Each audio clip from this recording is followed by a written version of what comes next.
Hello दोस्तों, viral stock analysis की इस सीरीज में आप सबका स्वागत है, जहां पर हम उन स्टॉकों के बारे में बात करते हैं जो अभी सोशल मीडिया पर काफ़ी ज़्यादा ट्रेंडिंग में चल रहे हैं। हम उन स्टॉक की फंडामेंटली और टेक्निकल दोनों एनालिसिस करके जानने की कोशिश करते हैं कि क्या वाकई में उस शेयर में निवेश करना चाहिए या पंप एंड डंप स्कीम उस शेयर में लगी हुई है। तो आज के इस वीडियो में हम टाटा मोटर्स लिमिटेड के शेयर के बारे में फंडामेंटली और टेक्निकल एनालिसिस करने वाले हैं। तो ये एक लार्ज कैप कंपनी है।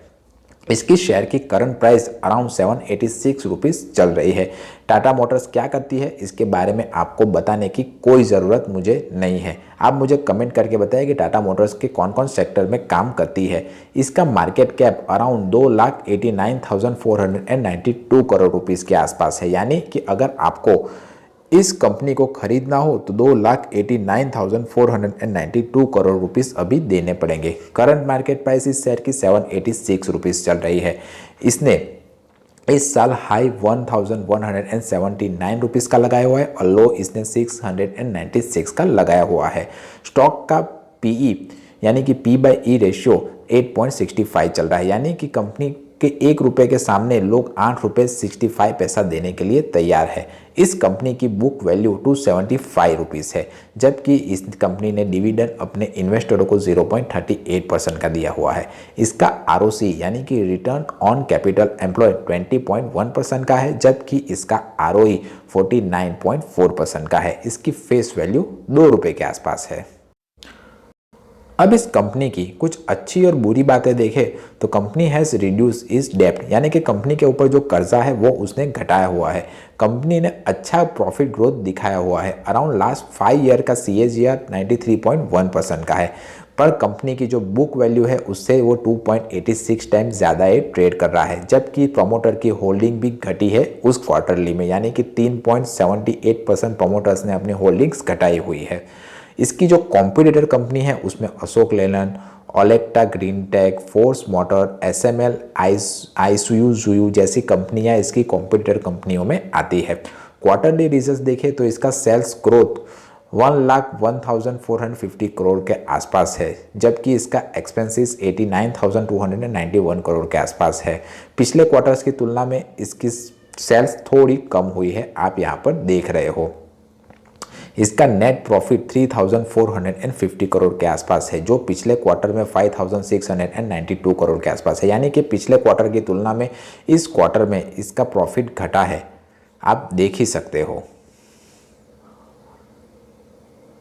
कंपाउंडिंग सेल्स ग्रोथ 10 साल में इसने 7% का, 5 साल में 8% का और 3 साल में 21% का दिया हुआ है।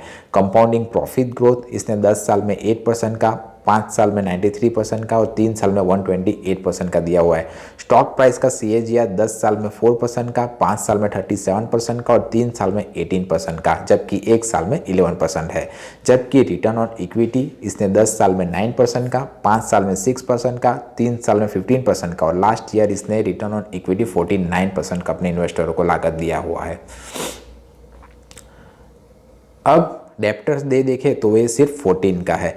यानी कि ये जो कंपनी अपने सेल्स एग्जीक्यूटिव्स को जो चीज़ें बेचने के लिए पहले उधारी में जो माल देती है वो 14 दिनों के अंदर उसका पैसा इसके पास आ जाता है।